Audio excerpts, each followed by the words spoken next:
La Corte, a través del Colegio de Jóvenes Estudiantes de Derecho y Nuevos Profesionistas de la Suprema Corte de Justicia de la Nación, AC, presenta el ciclo de clases magistrales en apoyo a la formación para personas secretarias del Poder Judicial de la Federación.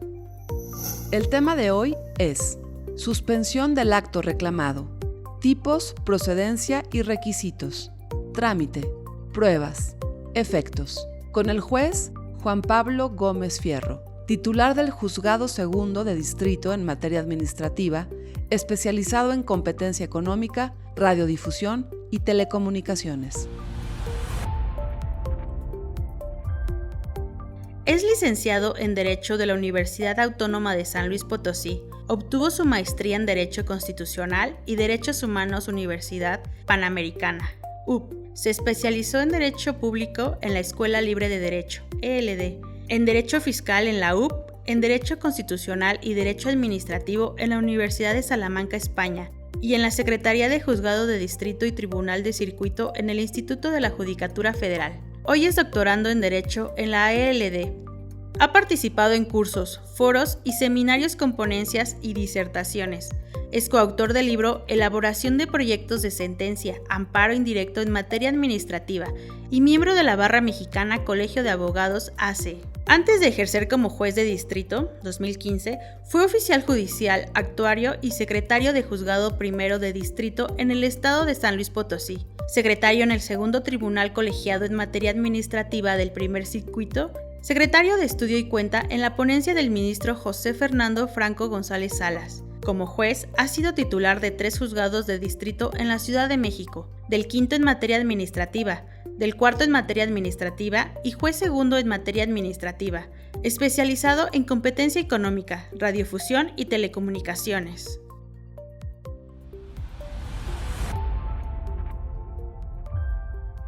Empezaremos por hablar de la suspensión desde el fundamento constitucional. ¿Cuál es el fundamento constitucional?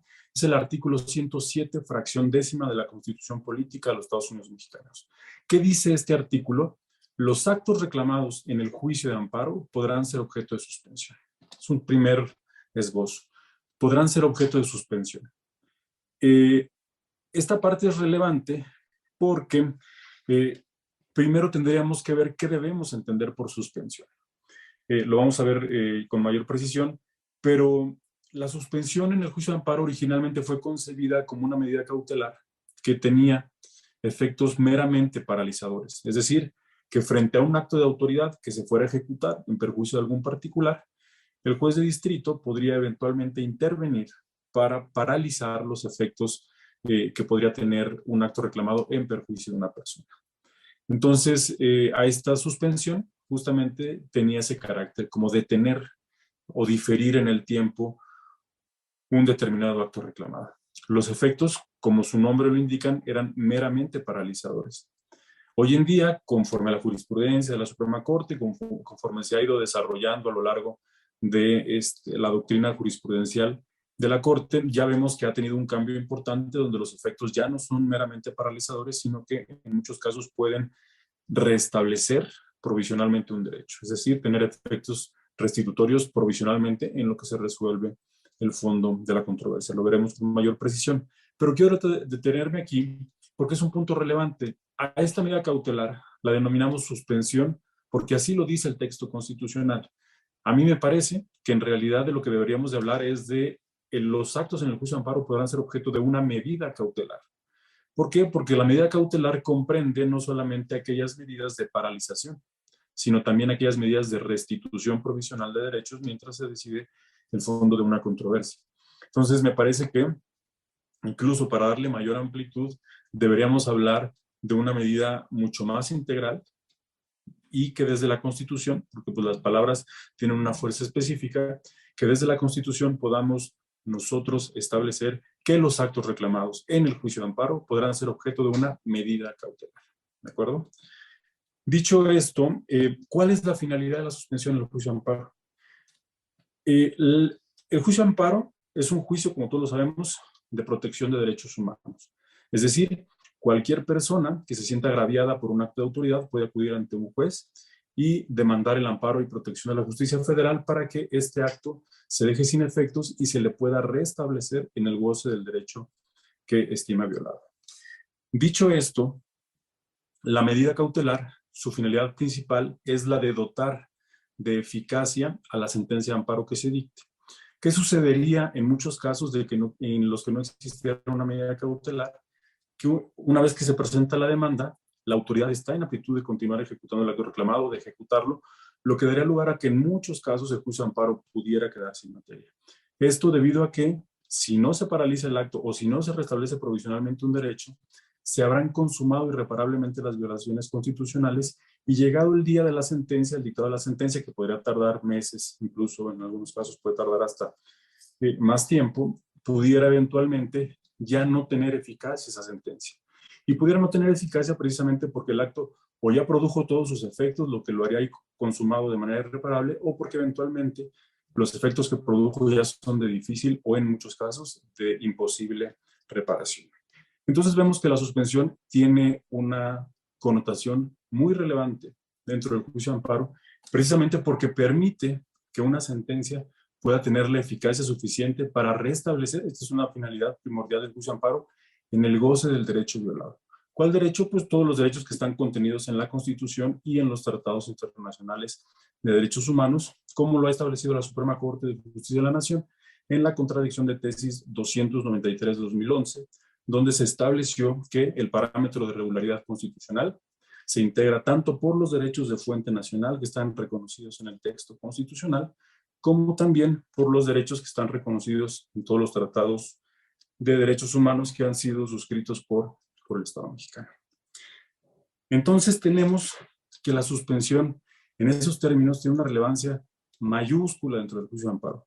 En muchos casos de que las medidas cautelares no tuvieran la eficacia suficiente para garantizar o asegurar la eventual sentencia de amparo que se dicte, quedaría en muchos casos el juicio de amparo sin materia y por ende la protección de derechos humanos pudiera ser en muchos casos pues inocua, ¿no? ¿Esto por qué es relevante? Es relevante porque incluso hay en algunas otras latitudes, particularmente en España, el Tribunal Supremo Español, que no el Tribunal Constitucional, han reconocido que las medidas cautelares son en realidad un derecho, o una derivación, mejor dicho, del derecho de acceso a la justicia, como un derecho sustantivo, no solamente un derecho adjetivo, sino que tiene una connotación ya propiamente de un derecho a la justicia cautelar. De manera que yo pueda eventualmente reclamar un acto, pero al reclamar ese acto pueda eventualmente yo paralizar sus efectos, de manera que tenga yo la posibilidad de que al acceder a un tribunal, pueda dictar una sentencia que tenga una eficacia real y que no eventualmente vaya a dejar sin materia la controversia por haberse consumado los efectos en la esfera del quejoso de manera ya irreparable o decía también, de difícil reparación. Siendo entonces esta la finalidad de la suspensión, yo he sostenido que sí, efectivamente, debemos considerarlo, debemos verla como una derivación del derecho de la tutela judicial efectiva y el derecho de acceso a la justicia que están reconocidos tanto en el artículo 17 constitucional como 25 de la Convención Americana de Derechos Humanos. Verla de esta manera implica que el juez debe buscar todos los elementos y las herramientas a su alcance para asegurar precisamente que los derechos que se reclaman en el juicio de amparo no se vean vulnerados por no poder ya sea suspender o restablecer provisionalmente los derechos afectados. Entonces, siendo esta la finalidad de la suspensión, encontramos que el texto constitucional en este artículo 107, fracción décima, establece que los actos reclamados en el juicio de amparo podrán ser objeto de suspensión. Entiendas, en este caso, podrán ser objeto de una medida cautelar. Ya lo veremos más adelante, a partir de la jurisprudencia que ha emitido la Suprema Corte de Justicia de la Nación al respecto. Dicho esto, lo siguiente que encontramos muy relevante en el texto constitucional dice, para lo cual, dice, los actos reclamados en juicio de amparo podrán ser objeto de suspensión, la primera parte es, en los casos y en las condiciones que determine la ley reglamentaria. ¿Qué vemos aquí? Una cláusula habilitante desde la Constitución para que sea el legislador ordinario quien en la ley reglamentaria, entendiendo por esta la ley reglamentaria de los artículos 103 y 107 constitucionales, establezca los casos y las condiciones para que ésta sea procedente. Este artículo 107, fracción décima de la Constitución, tuvo una reforma importante que parecería no haber tenido tanto eco, pero tiene una referencia específica. Anteriormente, este artículo 107, fracción décima, decía que los actos reclamados en el juicio de amparo podrían ser objeto de suspensión en los casos y condiciones que determinara la ley, y no decía cuál ley. A partir de esta reforma de 6 de junio de 2011, que fue más o menos paralela con la reforma de derechos humanos de 10 de junio del mismo año, se agregó esta expresión de ley reglamentaria. ¿Por qué? Encontramos en muchos casos que leyes secundarias, incluso no hay ni siquiera leyes federales, sino en algunos casos locales, establecían supuestos de improcedencia de la suspensión. Llegamos a encontrar en algunas legislaciones de la Ciudad de México, antes Distrito Federal, que por ejemplo, tratándose de algunas expropiaciones, etcétera, no sería procedente la suspensión del juicio de amparo, pero regulado desde una legislación distinta que fuera la ley reglamentaria. Encontramos hoy todavía, por ejemplo, en el artículo 27 de la Ley de los Órganos Reguladores en materia energética, que establece que no procede, por ejemplo, la suspensión tratándose de actos de la Comisión Reguladora de Energía, de la Comisión Nacional de Hidrocarburos, pero en realidad solamente por una reserva de ley, tanto el legislador ordinario como una ley específica como es la ley de amparo, es en esta última y no en otra, donde se pueden establecer supuestos de improcedencia de la medida cautelar. Cualquier otra legislación, ya sea local, sea federal, que establezca la proscripción de otorgar la medida cautelar tratándose de algún acto en específico que no sea propiamente la ley de amparo, será inconstitucional. Siendo yo juez de distrito en materia administrativa, precisamente cuando se presentaban demandas de amparo contra la Comisión Reguladora de Energía y contra la Comisión Nacional de Hidrocarburos, nosotros hicimos, ya con los criterios de la Corte vigentes en ese momento, a partir de 2016, 2015, 2016 más o menos, que tuve el privilegio de ser juez de distrito, hicimos un control difuso del artículo 27 de la Ley de los Órganos Reguladores en materia de energía. ¿Para qué? Para establecer que la norma era inconstitucional por regular un componente específico que era del juicio de amparo y que solo correspondía al legislador federal en la ley reglamentaria de los artículos 103 y 107. Esto es, hicimos un análisis incidental para inaplicar la norma. Esto desde luego no supondría necesariamente que la medida cautelar se fuera a otorgar, sino que su estudio debía realizarse con base en las disposiciones exclusivamente de la ley de amparo y no otras. De manera tal que la prohibición ahí contenida por sí sola era inconstitucional. Este criterio más adelante fue retomado por la Suprema Corte de Justicia de la Nación y en una jurisprudencia que se emitió por la segunda sala bajo la ponencia del ministro Pérez Dayán, se reconoció que esta norma es inconstitucional y por ende pues no puede regular, como les decía, un componente específico de la ley de amparo. Entonces, retomando estas primeras dos ideas, los actos en el juicio de amparo podrán ser objeto de suspensión, entendiendo aquí como podrán ser objeto de una medida cautelar, en los casos y condiciones que determine la ley reglamentaria. Aquí vemos una cláusula habilitante para que sea el legislador ordinario quien en la ley de amparo establezca los supuestos y condiciones. Cualquier otra ley distinta de la ley de amparo será inconstitucional precisamente por no corresponder en términos de lo que señala la Constitución. Y después dice ese artículo 107, fracción décima, para lo cual, cuando la naturaleza del acto lo permita, aquí encontramos un nuevo elemento que habría que analizar, naturaleza del acto. El órgano jurisdiccional de amparo deberá realizar un análisis ponderado de la apariencia del buen derecho y del interés social. Me voy a detener en cuanto a la naturaleza del acto reclamado. ¿Qué entendemos por la naturaleza del acto reclamado para efectos de la suspensión en el juicio de amparo?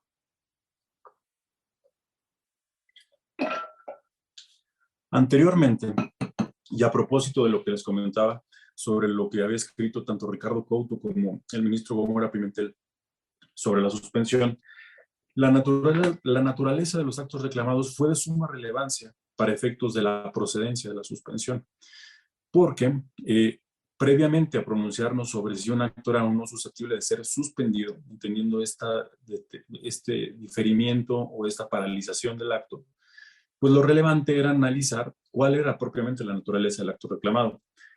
De aquí se estimaba que por regla general los únicos actos que eran susceptibles de suspenderse eran aquellos actos positivos que tenían una ejecución material específica. Y de esta manera, se consideraba que aquellos actos que no tuvieran propiamente una consecuencia, una ejecución, no eran susceptibles de ser suspendidos. Pongo, por ejemplo, pongo algunos ejemplos. Una omisión. Se decía, por ejemplo, si una omisión es una abstención de la autoridad para realizar una determinada conducta, si yo suspendo esto, pues entonces la autoridad tendría que mantener esa abstención. Es algo que no se puede paralizar. Y como los actos reclamados no pueden ser susceptibles, las omisiones no pueden paralizarse, entonces la suspensión es improcedente. Lo mismo se replicó respecto, por ejemplo, de los actos negativos. Si un acto negativo ya es una actitud expresa de la autoridad, pero donde niega realizar una determinada acción, en este caso yo no puedo suspender una negativa de la autoridad. Entonces se decía, la suspensión es improcedente. Actos consumados, decían, bueno, si ya produjo todos sus efectos y todas sus consecuencias, ya no puedo paralizar nada porque ya el acto pues, ya está consumado. Y si yo en cualquiera de estos casos otorgara la medida cautelar, pues estaría restituyendo al quejoso en el goce del derecho violado o restableciéndolo, dándole efectos restitutorios a la medida cautelar.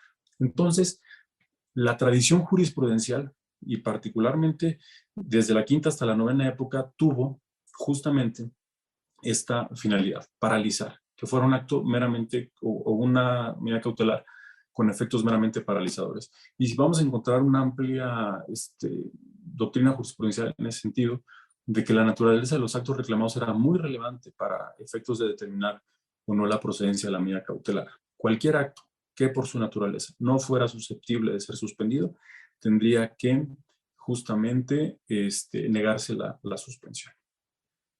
¿Qué hicimos nosotros después, todos los tribunales, me refiero al Poder Judicial en su conjunto, respecto de la naturaleza de los actos reclamados? Empezamos a notar que la naturaleza de los actos reclamados no era en realidad determinante. Esta teoría ya la tenía en construcción tanto Ricardo Couto como el ministro Góngora Pimentel, donde se decía, la naturaleza de los actos reclamados no es determinante para efectos de la procedencia de la medida cautelar, pero esto nos habilitó lo que establece el artículo 147 de la ley de amparo vigente, que dice que cuando, en algunos casos, es posible restablecer provisionalmente en el goce de algunos derechos. Es decir, que la suspensión sí podría tener efectos restitutorios con la única limitante de que esta restitución fuera provisional y no definitiva, al grado de que el juicio de amparo pudiera eventualmente quedar sin materia. Entonces se va abandonando esta teoría, llamémosla así, de la naturaleza de los actos reclamados, y lo que dice la Corte ahora es que si bien la naturaleza de los actos reclamantes es relevante para efectos de verificar qué medidas se van a adoptar, no lo es para establecer si es o no procedente la suspensión. Con esto quiere decir la Corte tú no puedes ya negar una medida cautelar o una suspensión por el solo hecho de que el acto reclamado no sea susceptible de ser suspendido, porque el 147, párrafo segundo, de la ley de amparo, te habilita para que en algunos casos y en ciertas condiciones tú puedas restablecer al quejoso en el goce del derecho violado de manera provisional, que no definitiva, mientras se decide el juicio de amparo en lo principal. No definitiva, ¿por qué? Porque si se restableciera de manera definitiva, se dejaría también sin materia el juicio de amparo. Y con esto pues se perdería el principal objetivo, que es justamente analizar la violación a derechos humanos, algo que difícilmente se puede llevar a cabo desde la suspensión. Entonces, lo que se establece en esta jurisprudencia no es relevante, no es determinante para efectos de la procedencia, pero sí es para qué tipo de medidas vas a adoptar.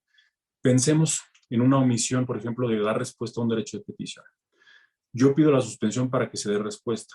En este caso, la restitución no puede ser provisional, tendría que ser definitiva, porque si, por ejemplo, yo presento en ejercicio del derecho de petición un escrito ante una autoridad y reclamo en el juicio de amparo la omisión de que ésta dé respuesta, cuando yo pido la suspensión, no podría tener la restitución un alcance provisional. Si le dan respuesta, el alcance será definitivo y el juicio de amparo habrá quedado sin materia.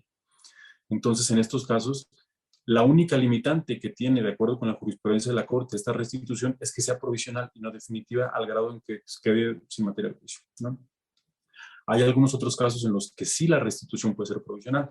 Hablemos, por ejemplo, de la omisión, por ejemplo, de prestar atención médica o de los medicamentos, el suministro de medicamentos.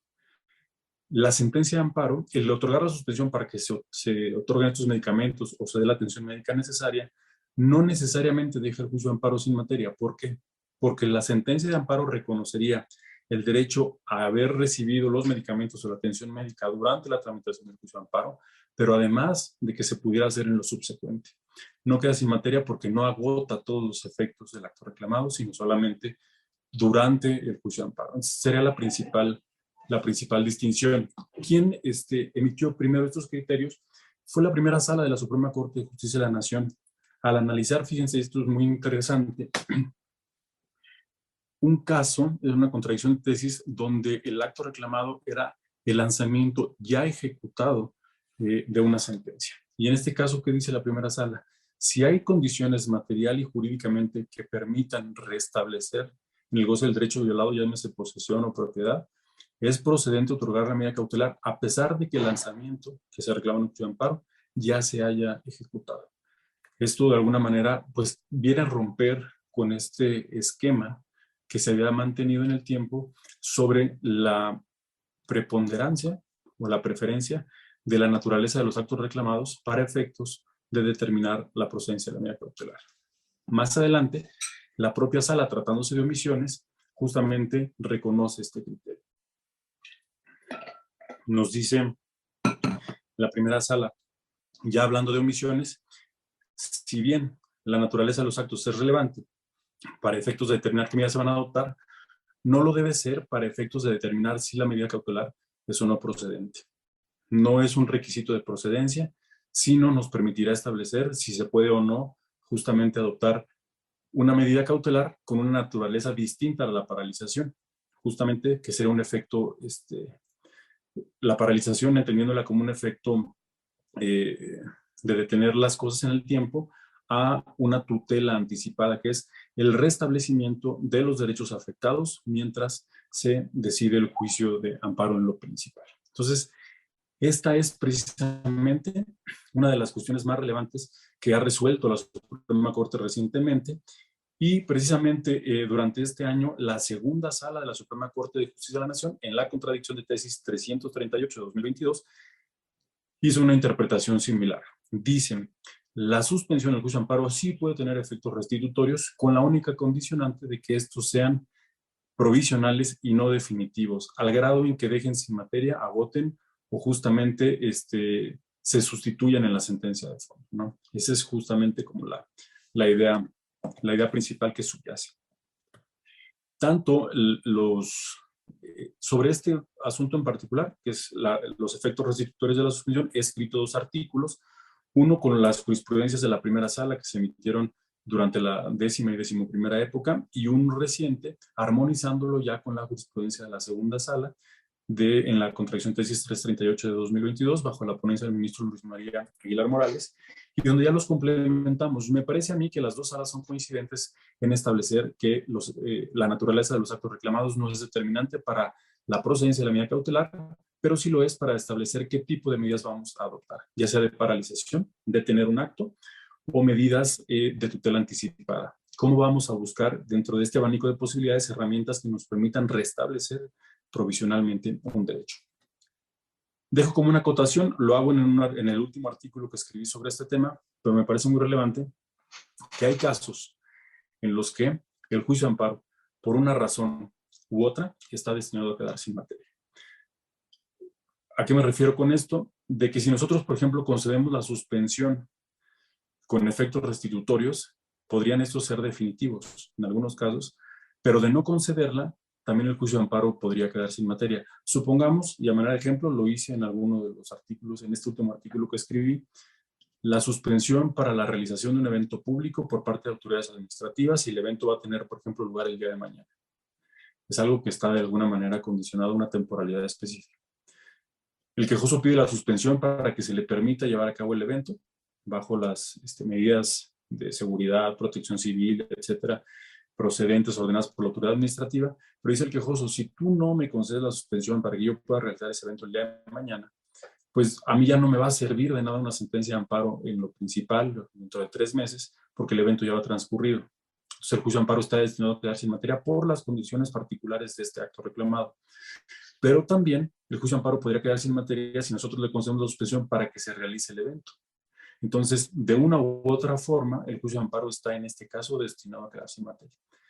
En estos casos, frente a una conclusión que va a ser necesariamente declararse o que el amparo quede sin materia, me parece que deberemos optar por una interpretación más favorable y que excepcionalmente la medida cautelar pueda tener efectos restitutorios definitivos. Esto como una excepción a las reglas que ha fijado tanto la primera como la segunda sala de la Suprema Corte de Justicia de la Nación en las jurisprudencias a las que he aludido previamente.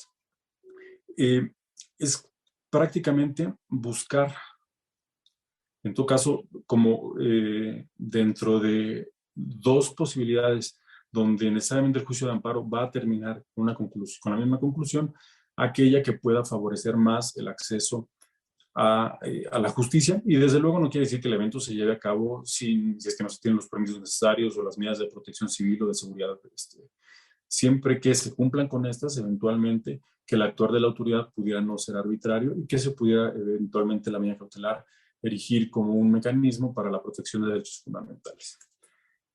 Yo creo que esto se puede derivar de un amparo en revisión. Me parece que la Corte no lo ha dicho de manera expresa, en el sentido de que la suspensión en algunos casos de manera excepcional puede tener efectos restitutorios definitivos. No lo he encontrado, o no lo ha dicho, mejor dicho, no lo ha dicho, perdón, la Suprema Corte en ese sentido. Pero yo creo que lo podemos derivar de manera implícita cuando se resolvió el asunto de las vacunas contra el SARS-CoV-2. Me parece que tratándose de menores de edad, el Pleno de la Suprema Corte estableció que procedía al otorgamiento de la suspensión para el efecto de que se administraran las vacunas por única ocasión, me parece que a los menores de 14 años, una cosa así. En este caso, la suspensión tuvo efectos restitutorios definitivos. ¿Por qué? Porque una vez que se presentó el amparo contra la omisión de otorgar la vacuna, no podría eventualmente esta sentencia tener efectos más allá de ese caso concreto, y el amparo, justamente la sentencia que se dictara en el juicio de amparo en lo principal, habría quedado sin materia. Pero también habría quedado sin materia si la persona que eventualmente pidió la vacuna no se hubiera vacunado y hubiera sido contagiada. En este caso, pues ya la afectación al derecho a la salud habría producido todos sus efectos. En ese sentido, frente a esta doble posibilidad, el Pleno de la Corte no lo dijo expresamente, pero implícitamente reconoció que en este caso la medida cautelar, la suspensión, podría tener efectos restitutorios definitivos. Entonces, lo digo con más precisión en este artículo, cito los precedentes aplicables que me parece que sustentan esta conclusión, pero creo que es una, de alguna manera, forma de acercar o de reconocer este derecho de acceso a la justicia.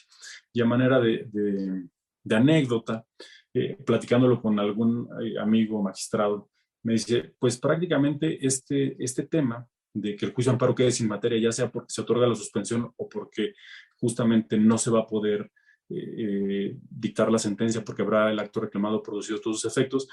Me dice, es como el meme de las empanadas, de que le dicen a la señora, yo vengo y le compro todas sus empanadas.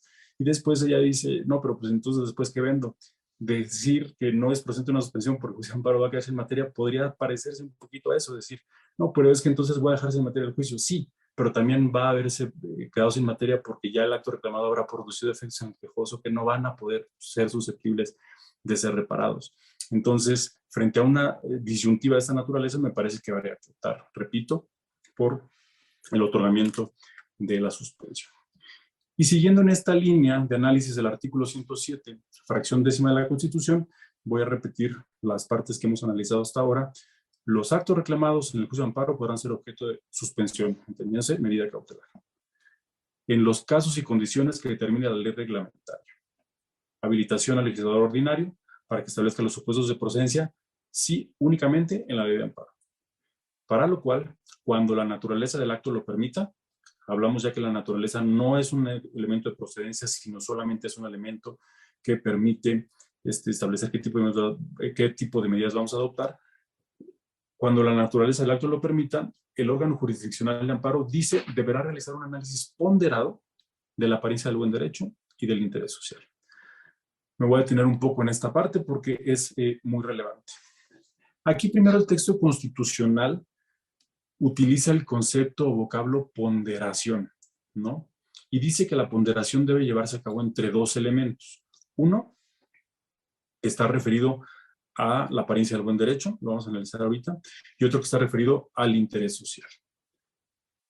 Me parece a mí que el vocablo ponderar utilizado en la norma constitucional es equivocado, al menos desde un punto de vista jurídico y un punto de vista de argumentación jurídica. Ponderar, en pocas palabras, significa pesar, sopesar, analizar con cuidado un asunto, en una acepción muy general. Pero una acepción jurídica y desde un punto de vista de argumentación jurídica, ponderar es un ejercicio que realizamos nosotros, los jueces, los operadores jurídicos, los abogados, para preferir un derecho sobre otro. Es un ejercicio de sopesar entre dos derechos, decir cuál debe prevalecer frente a un elemento u otro, ¿no? La técnica de ponderación, el test que muchas veces hacemos con el test de proporcionalidad y que justamente hacemos este ejercicio de preferir uno sobre otro, ¿no? ¿Por qué el texto constitucional utilizó este vocablo? Porque así lo hizo en su momento la jurisprudencia de la segunda sala, una jurisprudencia por ahí del año 2009, bajo la ponencia del ministro Sergio Salvador Aguirre Anguiano en la segunda sala, donde se fue desarrollando el concepto de la apariencia del buen derecho durante la novena época, introducido precisamente por el ministro Gómara, vamos a hablar de eso ahorita. Y justamente llegó la pregunta que le hicieron a la Suprema Corte fue, ¿en qué momento debe llevarse a cabo este análisis de la apariencia del buen derecho? Y entonces se dijo, el análisis debe ser simultáneo, paralelo, concomitante con el interés social, es decir, no los puedes analizar aislados, primero uno y luego otro, sino los debes analizar de manera complementaria. Me parece que hasta ahí es adecuado cómo se utiliza. Pero utilizar ponderar significa preferir un elemento sobre el otro. Y no necesariamente esto es así. Muchas veces al nosotros analizar la apariencia del buen derecho, concluimos que no se causa perjuicio al interés social del orden público. Es decir, no son excluyentes, sino complementarios.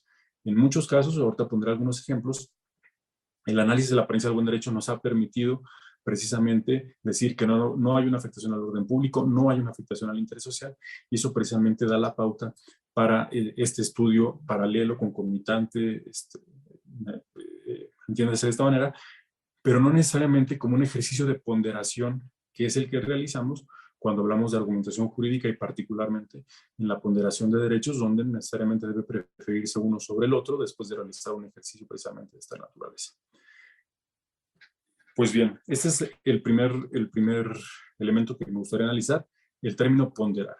Y hay un artículo que también escribí sobre este aspecto que se llama la ponderación y el test de proporcionalidad en la suspensión de los actos reclamados, porque además creo que este test de proporcionalidad también se puede utilizar, lo vamos a ver también más adelante, al momento de pronunciarnos sobre la medida cautelar. Pero bueno, esto valga por cuanto se refiere al término ponderar, dice, entre dos elementos. Uno, la apariencia del buen derecho. ¿Qué es la apariencia del buen derecho? Es una pregunta muy interesante.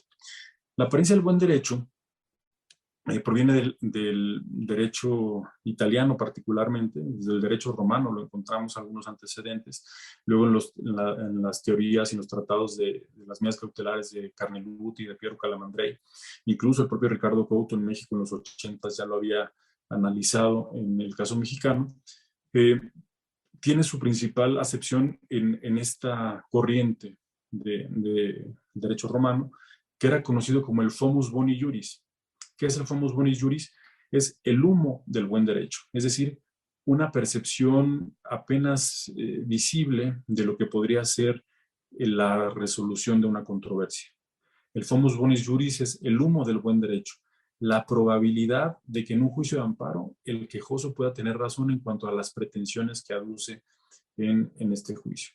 En ese sentido, entendiendo la apariencia del buen derecho es un análisis de probabilidad sobre el derecho cuestionado, pero que se lleva a cabo con muy pocos elementos cuando se recibe la demanda. Por eso se llama justamente un análisis de apariencia de verosimilitud del derecho cuestionado.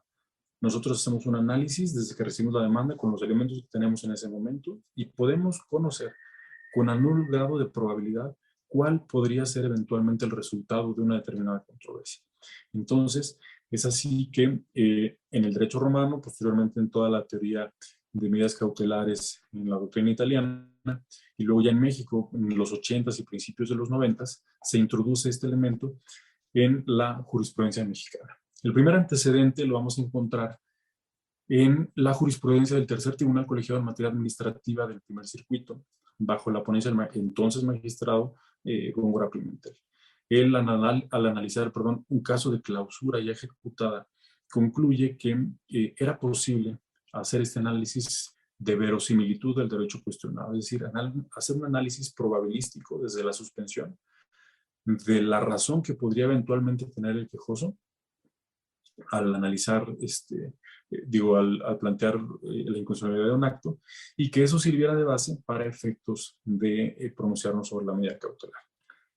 Y dice este tribunal colegiado, el tercer tribunal colegiado, 2 votos contra 1, dice, todas las medidas cautelares, como es la suspensión en el juicio de amparo, participan de 2 elementos básicos, desde la teoría, primero italiana, luego francesa, y luego ya lo que se había establecido en México por parte de Ricardo Couto en los años 80, que son 2 elementos: la apariencia del buen derecho, el fumus boni juris, y el peligro en la demora. El peligro en la demora, que no es otra cosa que los perjuicios que puede ocasionar el no paralizar un acto mientras se tramita el juicio de amparo. Entonces, introduce estos 2 elementos en la jurisprudencia en el año 93 más o menos, y en el 94, diciembre del 94, hay un cambio importante en la formación y conformación de la Suprema Corte, donde se le dotan facultades de Tribunal Constitucional, etcétera, y hay una nueva integración de ministros. El entonces magistrado Góngora Pimentel llega a formar parte de esta nueva integración en la novena época como ministro de la Suprema Corte de Justicia de la Nación. Y se llega una contradicción de tesis al Pleno de la Corte en el año del 95. Precisamente ya estando él como ministro, y precisamente participa como un criterio contendiente en la contradicción esa resolución del tercer tribunal colegiado de materia administrativa. ¿Qué decide el Pleno de la Corte? El Pleno de la Corte por unanimidad que la suspensión en el juicio de amparo podría, o debía, mejor dicho, tener como un elemento, como un eje rector, la apariencia del buen derecho. De manera tal que los actos reclamados pudieran analizarse a partir de este tamiz y de este análisis de probabilidad sobre el derecho cuestionado. De manera tal que los jueces de distrito pudiéramos anticipar la posible conclusión que podría tener un juicio de amparo para efectos de pronunciarnos sobre la medida. Y si eventualmente el amparo era inconstitucional, porque nosotros lográbamos apreciar desde un inicio eso, esto podría tener un efecto para que la medida cautelar fuera procedente. Y así fue como se estableció en la jurisprudencia 15 del 96, bajo la ponencia de la ministra Olga Sánchez Cordero, que la suspensión del juicio de amparo participaba de estos 2 elementos fundamentales: la apariencia del buen derecho y el peligro en la demora. Este tema se ve en el 96 y no se vuelve a analizar en la Corte sino hasta 2004, tratándose de controversias constitucionales, que también tiene una medida cautelar, tratándose de los actos impugnados en el juicio, que no de las normas. Esto ha sido de manera excepcional. Y se replica el mismo criterio por parte del Pleno de la Corte y se dice, también la apariencia del buen derecho y el peligro en la demora pueden ser materia de análisis en la suspensión de controversias constitucionales.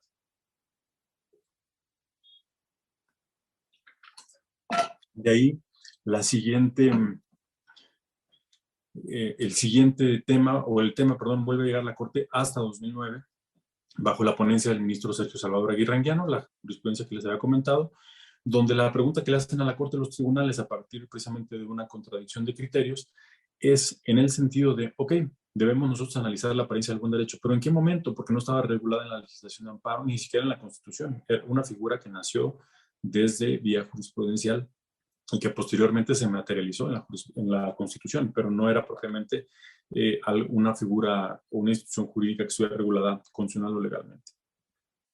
Y en 2009, la segunda sala dice, en unanimidad de 5 votos, es, ok, el momento procesal o el momento específico donde tú debes realizar este análisis es justamente cuando estás analizando el interés social y el orden público. Aquí haces un análisis paralelo, un análisis concomitante, y con base en esto tú puedes llegar a la convicción o al convencimiento de que un acto es inconstitucional, o podría serlo, mejor dicho, pero siempre y cuando no se afecte el orden público y el interés social, porque si esto se afectara, a pesar de que fuera inconstitucional, el quejoso tendría que soportar la carga de que no se suspendiera ese acto reclamado mientras se decida la cuestión principal.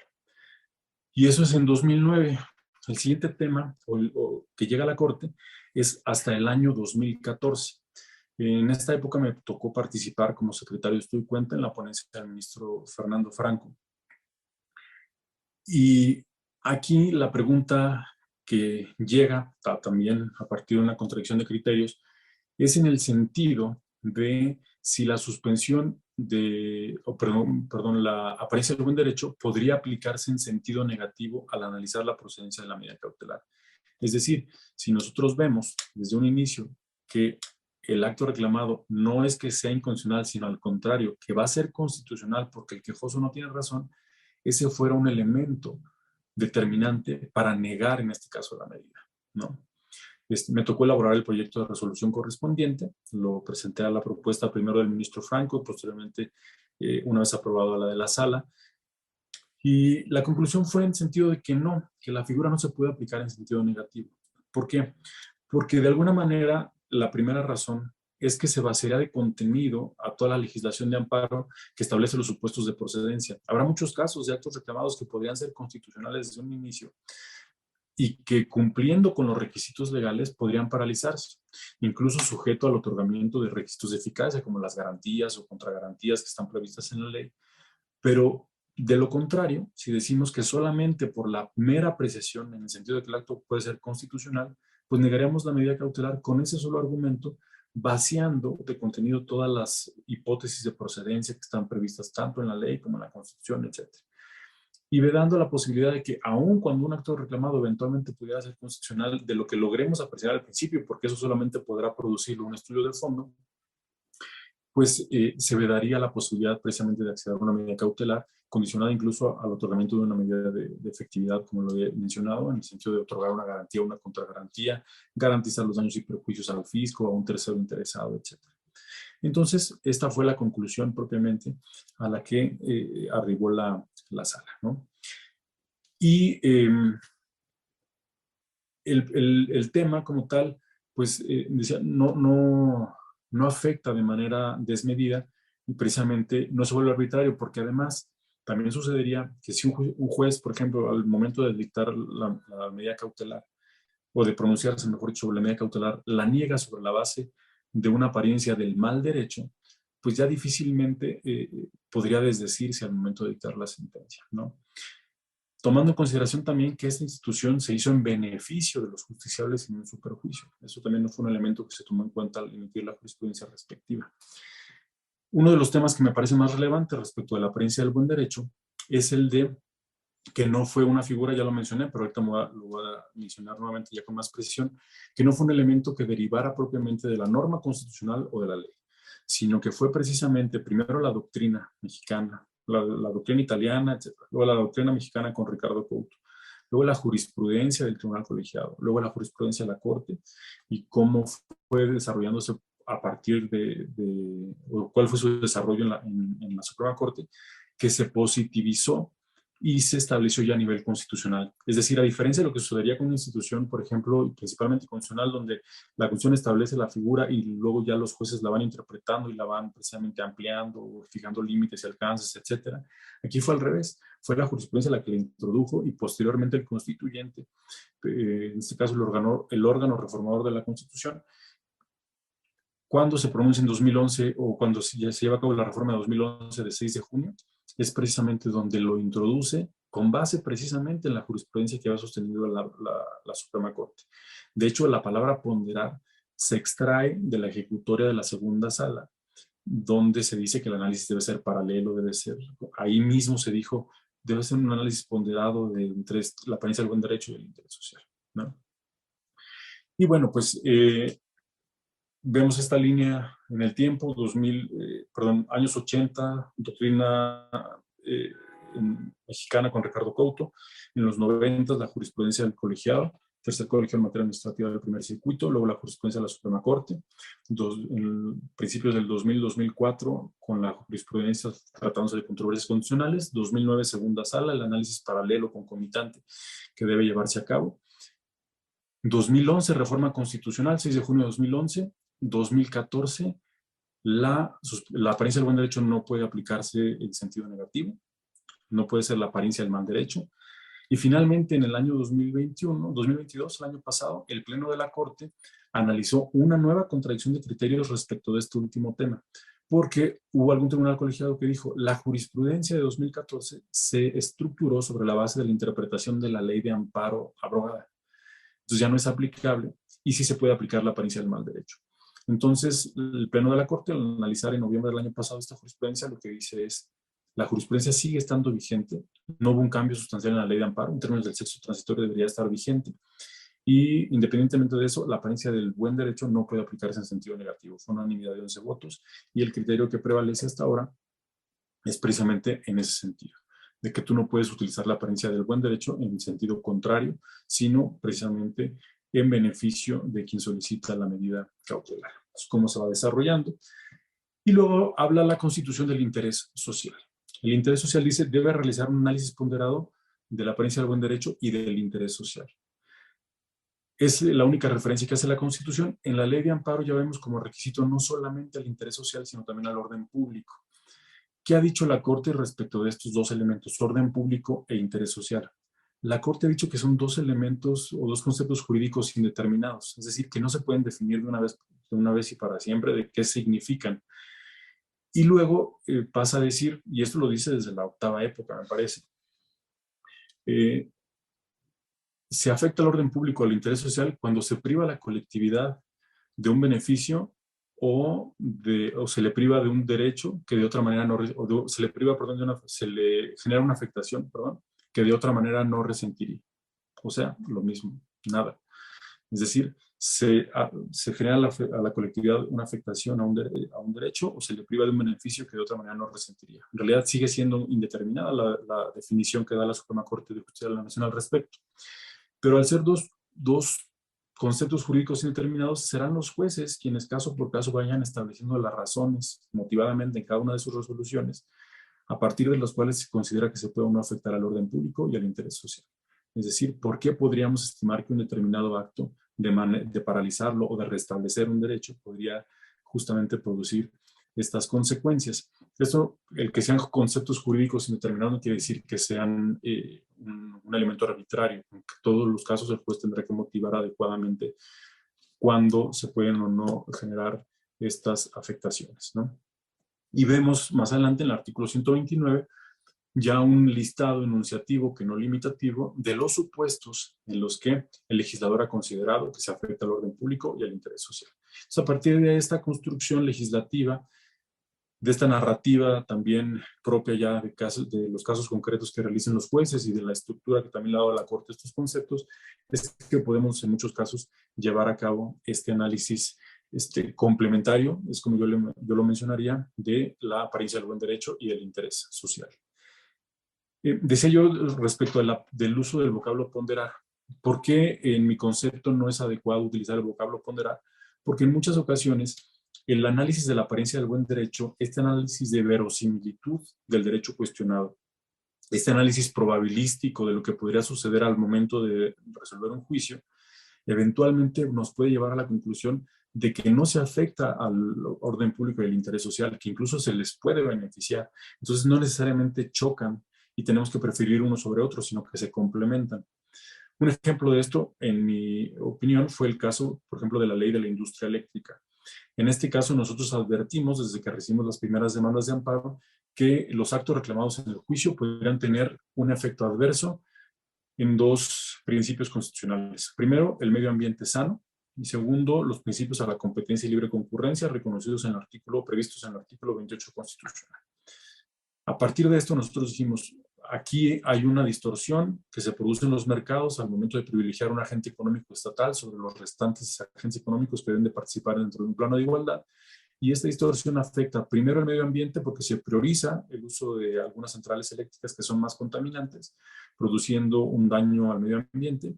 Y además porque al priorizar estas centrales eléctricas que son más caras, se redunda en una distorsión al mercado que perjudica a los consumidores finales porque recibirán un producto no solamente de menor calidad, entiéndose más contaminante, sino también un producto más caro, ¿no? Entonces, hicimos este análisis de probabilidad sobre el derecho cuestionado y dijimos, este acto reclamado puede ser violatorio tanto del derecho al medio ambiente sano como los principios de competencia y libre concurrencia previstos en el artículo 28 constitucional. Llegada a esta conclusión, lo que concluimos es, y no se afecta al orden público y el interés social con la paralización de estos actos reclamados, en este caso del decreto por el que se reforman las disposiciones de la ley de la industria eléctrica. ¿Y por qué no? Precisamente porque se privilegia la protección al medio ambiente y se protege también al mercado, que permita justamente que en este régimen de competencias se ofrezca un producto de mayor calidad, más limpio, y a partir de eso también un producto más económico.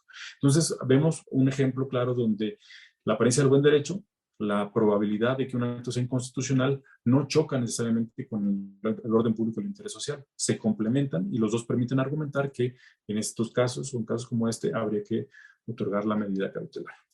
¿De acuerdo?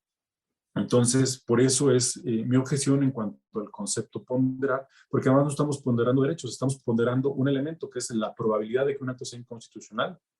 Y en otro caso, no es un derecho tampoco, es un concepto jurídico, un principio, el orden público, el interés social, y no necesariamente se prefiere uno sobre otro. Entonces, a pesar de que el concepto en una acepción general podría ser aplicable, en términos jurídicos la ponderación se lleva a cabo respecto de derechos y es precisamente para preferir uno sobre otro, no como sucedería en este caso. Esto, les digo, también está en estos artículos de abogacía a los que me he referido previamente. Entonces hacemos un repaso sobre estos elementos constitucionales para irnos ahora, en esta segunda hora que tenemos, a lo que establece la ley de amparo. Artículo 107, fracción décima de la Constitución.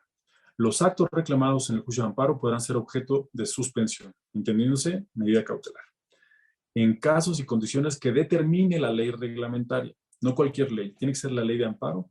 Hay una cláusula habilitante para que solo el legislador ordinario en la ley de amparo pueda establecer y regular los supuestos de procedencia. Cualquier otra normativa que establezca un supuesto diferente será inconstitucional. Para lo cual, cuando la naturaleza del acto lo permita, la naturaleza es los efectos que produce un acto y vemos que no es determinante para la procedencia, sí lo es para ver qué tipo de medidas vamos a adoptar, conservativas o de restablecimiento, de tutela anticipada, de paralización de un acto o de restablecer provisionalmente un derecho, una tutela anticipada en el juicio de amparo. Para lo cual, cuando la naturaleza del acto lo permita, el órgano jurisdiccional de amparo deberá realizar un análisis ponderado, yo le cambiaré aquí por un análisis complementario, paralelo, concomitante, entre dos elementos, la apariencia del buen derecho, la probabilidad de que el acto reclamado sea inconstitucional, con la afectación al interés social, y ya la ley de amparo introduce el concepto de orden público. Entonces, esto por cuanto a la norma constitucional, ¿de acuerdo?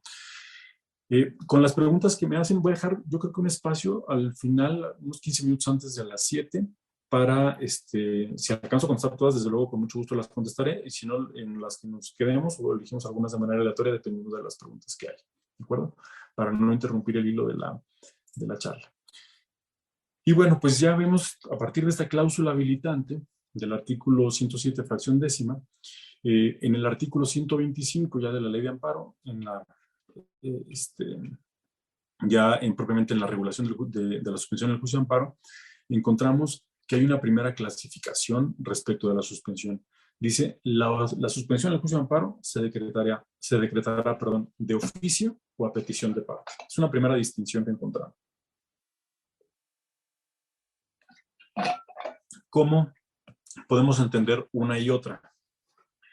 De oficio podríamos poner sin que te lo pidan. Es decir, el juez de distrito debe pronunciarse sobre la medida cautelar sin necesidad de una petición expresa de alguna de las partes, en este caso especialmente la parte quejosa, ¿no? De oficio, no es necesario que la pida, y a petición del quejoso, que es lo opuesto, en contraposición del quejoso. Entonces encontramos que la primera es sin que medie una solicitud. El juez, al advertir en algunos casos determinado tipo de actos, deberá pronunciarse sí o sí sobre la medida cautelar, y en otros casos tendrá que hacerlo a virtud o a solicitud, mejor dicho, de la parte quejosa que pide la medida cautelar. Entonces, es el primer artículo que regula la suspensión del juicio de amparo y clasifica la suspensión en estos dos elementos, de oficio o a petición de parte. Luego, en el artículo 126 establece los supuestos en los que la suspensión va a proceder de oficio, es decir, sin que te la pidan, sin que haya una solicitud expresa. Y no solamente dice en qué casos es de oficio, dice va a ser de plano.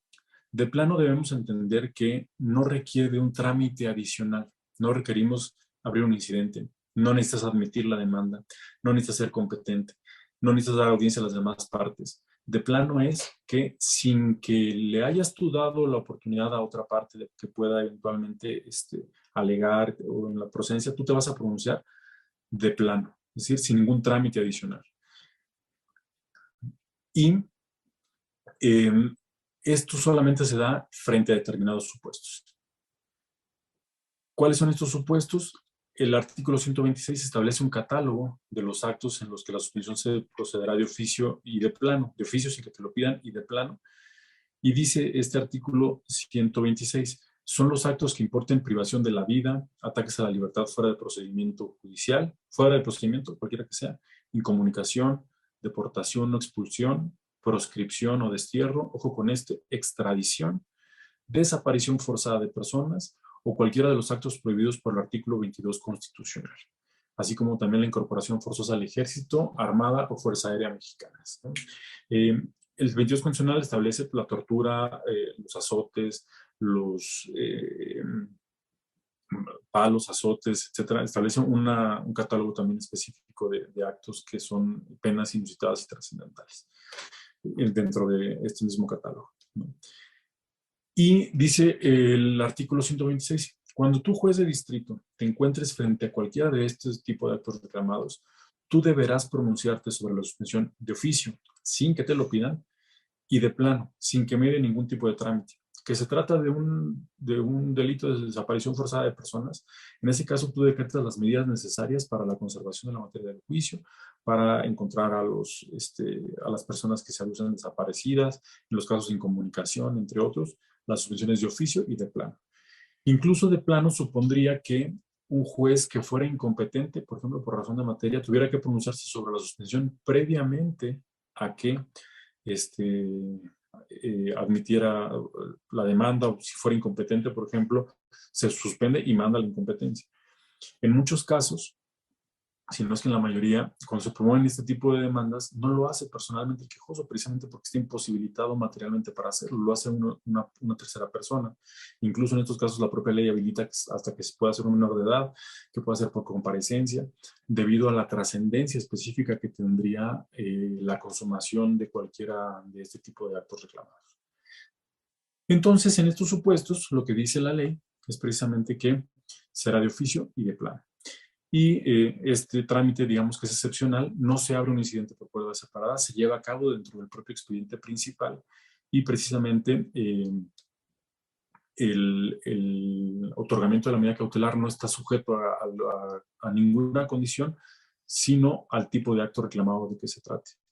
Y les decía yo que en muchas ocasiones los quejosos no comparecen personalmente. Entonces, lo primero que se hace en estos casos para cumplir con el principio de instancia de parte agraviada es que una vez que se presenta la demanda, lo que se pide es que el quejoso ratifique la demanda presentada en su favor para, en todo caso, si se acredita este principio, si se tiene por actualizado, pues se inicia el juicio precisamente y se puede admitir la demanda, no antes.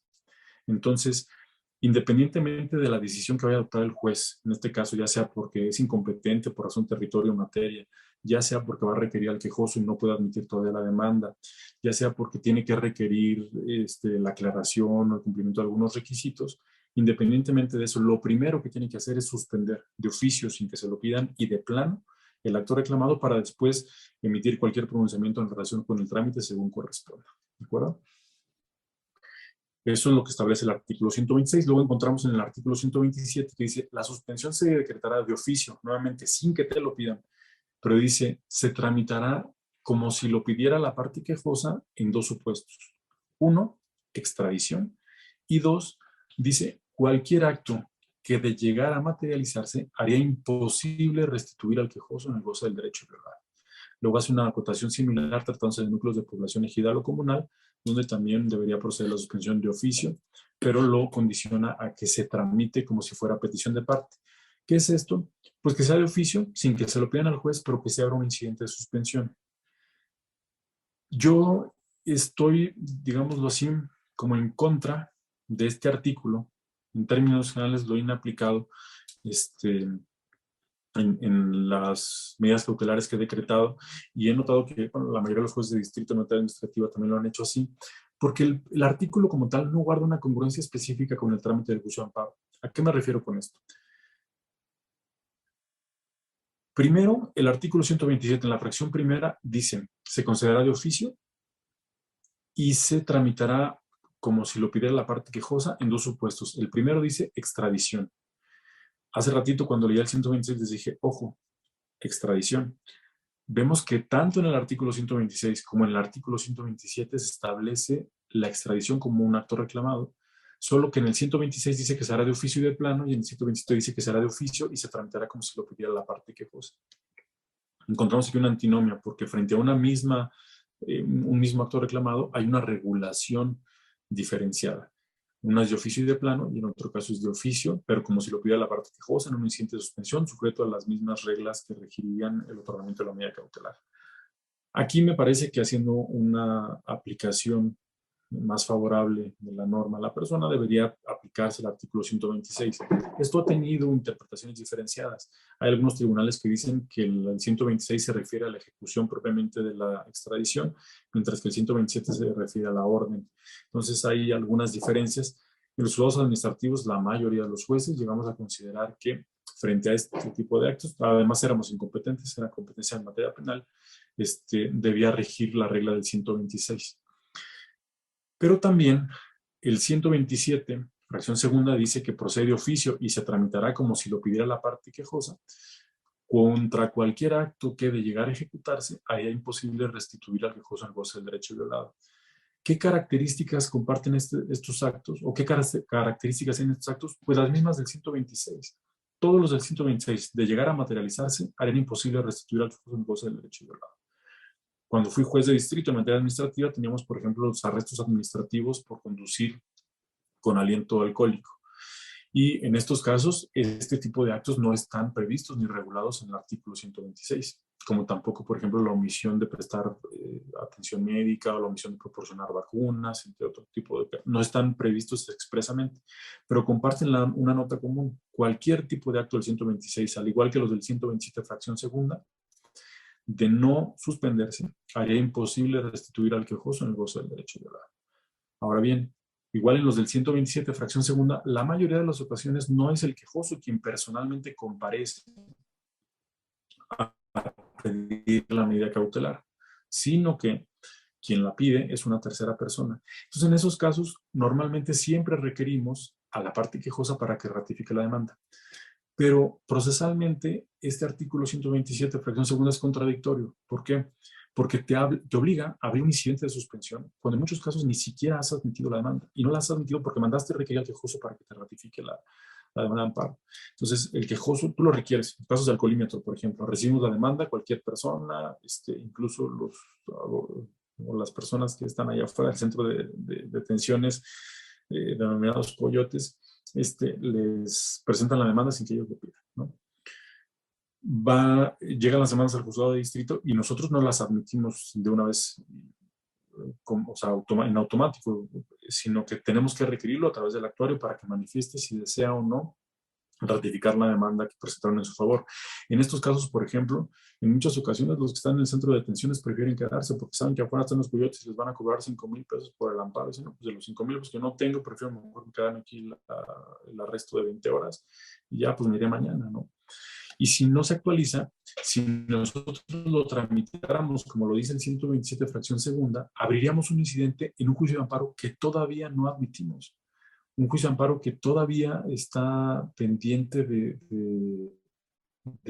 sí, una demanda de amparo que está pendiente de ser admitida, pero que ya tiene un incidente. Esto es contradictorio. El incidente lo abres una vez que admites la demanda de amparo. Si la demanda es improcedente, si la demanda se tiene por no presentada porque el quejoso no quiso ratificarla, entre otras cosas, pues la tienes por no presentada y se acaba ahí el asunto. Pero aquí abriste un incidente en un amparo que ni siquiera en la mayoría de los casos, se les puede decir en el 90% de los casos, se ha admitido. Igual en los de atención médica, igual en los casos de vacunas, etcétera.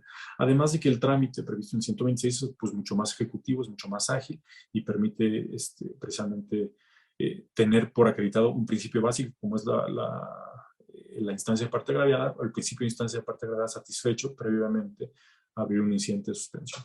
Entonces, en mi opinión, todos los supuestos del 127, fracción primera y fracción segunda, deben tramitarse conforme al 126. La tramitación especial de que habla el 127, fracción segunda, me parece que no es acorde con las reglas procesales del juicio de amparo, porque te obliga a abrir un incidente de suspensión cuando ni siquiera te has pronunciado sobre la admisión de la demanda, en la mayoría de los casos. Y bueno, el siguiente elemento, pasados esos dos elementos, El siguiente lo encontramos en el artículo 128, que ya habla propiamente de los requisitos de procedencia. Y habla solamente de dos. Parecería que serían los únicos, pero no podemos hacer un análisis aislado, sino un análisis, digamos, sistemático, tanto de las normas constitucionales como de todas las demás normas que están previstas en la ley de amparo para poder establecer cuándo y cómo debe, cuáles son los requisitos de procedencia de la medida cautelar. El 128 establece dos. Uno dice que la solicita el quejoso y dos dice que no se siga perjuicio al orden público y al interés social. Son los dos requisitos que encontramos respecto a la suspensión. Bueno, cabe decir respecto del primero, que no se refiere solamente a la petición en el sentido de que se otorgue la medida cautelar, no es como una solicitud lisa, o sea, simple, ¿no? Es una mera solicitud del quejoso. Y no es una mera solicitud porque si estamos ya en el incidente de suspensión, el 128 empieza por decir, fuera de los casos a los que se refieren los artículos anteriores, la suspensión de oficio, de plano o de oficio y que se tramita como petición de parte, la suspensión ya a petición de parte se otorgará cuando se satisfagan los siguientes requisitos. Uno, que la solicite el quejoso y dos, que no se siga perjuicio al orden público y al interés social. Así lo establece. Pero, no les digo, no los podemos analizar aislados. Cuando dice que la solicite el quejoso, les digo, no es solamente una solicitud meramente formal, digámoslo así, de que se otorgue la medida cautelar. ¿Por qué no? Es así. Porque si estamos en el incidente de suspensión, si lo abrimos, es precisamente porque el quejoso pidió la medida cautelar. Y si nos estamos pronunciando es precisamente porque hay una solicitud. La Corte lo que ha dicho, tratándose de este requisito, que ya estaba previsto anteriormente en el artículo 124, fracción primera de la ley de amparo, fracción primera y tercera de la ley de amparo abrogada, es la necesidad de acreditar que quien pide la suspensión se ubica en los supuestos que están previstos precisamente en el artículo 5 de la ley de amparo. El artículo 5 dice quién es el quejoso, dice es quien aduce ser titular de un derecho subjetivo o que resulta agraviado por su especial situación frente al orden jurídico de un determinado autoridad, entendámoslo de manera resumida, por interés legítimo. Es decir, que la solicite quien se ubique, el quejoso, es decir, que se ubique en esos supuestos. Y con base en esto, la Corte ha construido un concepto en la jurisprudencia al que se ha denominado el interés suspensional, que es decir, acreditar de manera indiciaria, con un grado de, un estándar de prueba muy pequeño, que el acto reclamado le agrave, es decir, que él es el que resulta afectado por el acto de autoridad. De manera tal que cuando yo pida la medida cautelar, cuando un quejoso pida la medida cautelar, demuestre que sí el acto reclamado le agravia como para poder tener satisfecho este primer requisito. Yo reclamo el embargo de un vehículo, por ejemplo, pues acreditar, igual no con la factura original, pero con algún elemento que permita de manera indiciaria, con cierta probabilidad de que yo soy el destinatario del acto de autoridad y que yo soy quien resulta afectado por esto. Con base en esto es que podríamos precisamente llegar a la convicción de que se satisface este requisito. No una mera solicitud formal, sino la necesidad de acreditar este interés suspensional, ¿no? Y la segunda que dice que no se siga perjuicio al orden público y al interés social.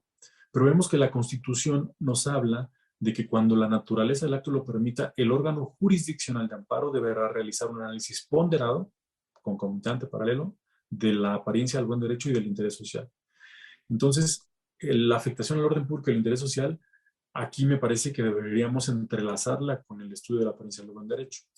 Entonces, dentro de los artículos que les he sugerido leer, hay uno al que denominé los requisitos de la suspensión, y que no es otra cosa sino un test con base en el cual vamos nosotros, en el caso particular, como juez de distrito, haciendo un checklist de cada uno de los elementos que son necesarios para el otorgamiento de la suspensión de los actos reclamados. Si interpretamos de manera sistemática lo que establece la Constitución en el artículo 107, fracción décima, con el artículo 128, 147 y 131, me parece, podemos llegar a la convicción, y lo establezco, lo plasmo así en este artículo, que el primer requisito que debe analizar el juez de distrito al pronunciarse sobre la suspensión de los actos reclamados es su existencia. ¿Por qué? Porque en el artículo 107, fracción décima, encontramos en la primera línea, los actos reclamados en el juicio de amparo podrán ser objeto de suspensión, medida cautelar. ¿Qué necesitamos para poder pronunciar sobre la suspensión? Un acto reclamado. Si no existe el acto reclamado, la medida cautelar será improcedente. ¿En qué casos y condiciones en los que determina la ley reglamentaria? Eso quedó.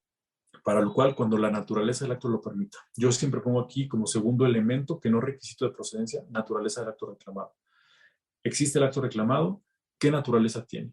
Porque a partir de esto podríamos entonces establecer qué tipo de medidas vamos a adoptar, como lo decía anteriormente, de conservación, de paralización o de restitución provisional o de tutela anticipada, ¿no? Entonces, primer elemento, existencia del acto reclamado. Segundo elemento, naturaleza de los actos reclamados.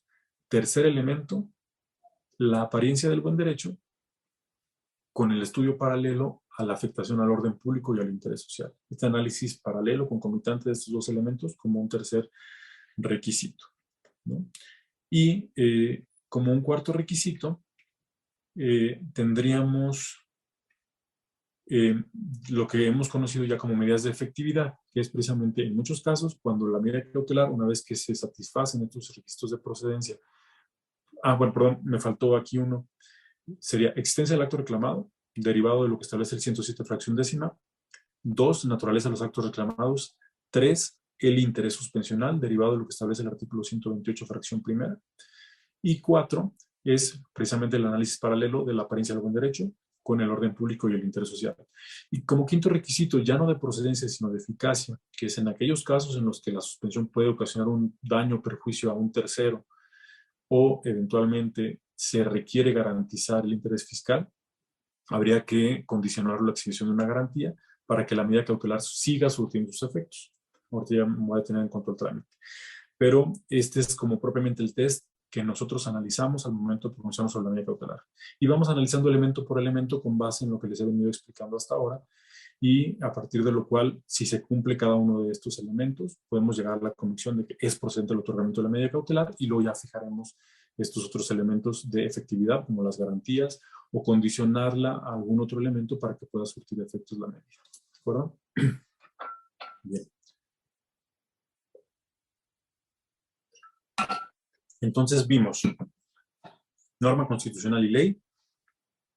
¿Cómo se regula la ley? El 125 habla de dos tipos de suspensión, de oficio y a petición de parte, sin que te lo pidan y que la pida el quejoso.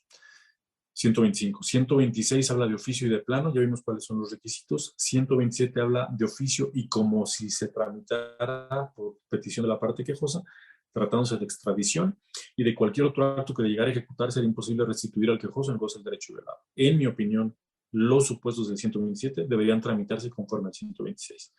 Y 128, los requisitos ya genéricos de la suspensión a petición de parte, que la solicite el quejoso y que no se siga perjuicio al orden público y al interés social. Desde mi perspectiva, podemos construir los requisitos de la suspensión, este test que habría que revisar cada vez que se promueva una demanda de amparo para analizar acto por acto, que estaría construido primero sobre la base de la existencia del acto reclamado, la naturaleza de los actos reclamados, el cumplimiento o el acreditamiento del interés suspensional, y 4, el análisis de la apariencia del buen derecho y la no afectación al orden público y al interés social. Después ya los requisitos de efectividad, como las garantías o cualquier otro elemento. Hay al menos 3 momentos en los que un juez de distrito, ya estoy en el trámite, puede pronunciarse sobre la suspensión, ¿no? El primero, cuando recibe la demanda. Cuando recibe la demanda, el juez de distrito ya la tiene en sus manos y lo primero que tiene que ver es qué tipo de actos se reclaman. Si fueran de los del 126 o 127, que para mí son conjuntos, como lo he mencionado, pues ya será de oficio y de plano y se deberá tramitar en el expediente principal. Y aquí habrá una sola suspensión, que es una suspensión de plano, decretada de oficio sin que se le hubieran pedido al juez de distrito por encontrarse en los actos reclamados a alguno de estos supuestos. Y fuera de estos casos, la suspensión tramitada a petición de parte. Aquí vemos que tiene al menos 2 etapas y una tercera que puede ser eventual. La primera etapa es la suspensión provisional.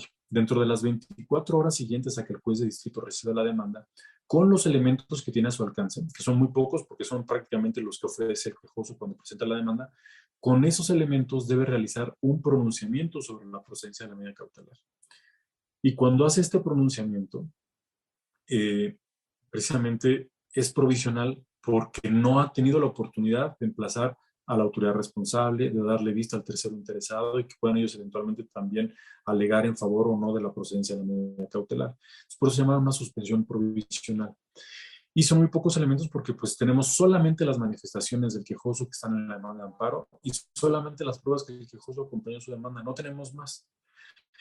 Entonces, dentro de las 24 horas se tiene que pronunciar sobre la suspensión provisional y deberá fijar una audiencia incidental, dentro de los 5 días siguientes, donde deberá pronunciarse sobre la suspensión definitiva, en la que, con más elementos, ya sea que los ofrezca la parte quejosa, la autoridad responsable, el tercero interesado, los haya recabado el propio juez de distrito, podrá pronunciarse de manera definitiva sobre la procedencia de la medida cautelar. Y un tercer momento que podría ocurrir también es que si surgen nuevos elementos, cualquiera de las partes puede pedir la modificación o la revocación de la suspensión, precisamente porque hubo una cuestión superveniente o algún hecho superveniente que implica la modificación del contexto en el que se emitió la medida cautelar, ya sea para negarla o concederla con los nuevos elementos que se llegan al juez. Y desde luego, para este caso también deberá tramitarse un incidente de modificación o revocación de la suspensión definitiva. La ley no establece la procedencia respecto a la provisional, me parece que también debería ser procedente, pero bueno, ya es un tema de interpretación que todavía no ha resuelto la Suprema Corte de Justicia de la Nación. Ahora bien, vemos que hay una suspensión provisional, una suspensión definitiva, que me voy a abocar solamente a estos dos, porque el tercero es accidental o eventual, no es que suceda en todos los casos, y estas dos etapas siempre se van a presentar: la suspensión provisional y la suspensión definitiva. En cada una de estas etapas tendremos que pasar el test al que me he referido previamente, desde analizar la existencia, desde analizar la naturaleza de los actos reclamados, desde analizar el interés suspensional, la apariencia del buen derecho, de manera paralela con el orden público y el interés social. Y el análisis que se realiza en cada caso es distinto por la etapa precisamente en la que se presenta. Les decía yo, cuando tenemos solamente la demanda de amparo, tenemos las manifestaciones del quejoso y tenemos las pruebas que aportó el quejoso y nada más, ¿no? Entonces aquí cobran mucha relevancia las manifestaciones del quejoso. ¿Por qué? ¿Cómo tenemos por satisfecho el requisito relativo a la existencia de los actos reclamados en la provisional? Dice la jurisprudencia de la Corte, desde la octava época, la existencia de los actos reclamados para efectos de la suspensión provisional debe tenerse por acreditada de manera presuntiva con las manifestaciones que, bajo protesta de decir verdad, realice el quejoso en la demanda. Es decir, debemos partir de todos los casos de que el acto reclamado, como lo plantea el quejoso en su demanda de amparo, es cierto, y tener por satisfecho ese primer requisito.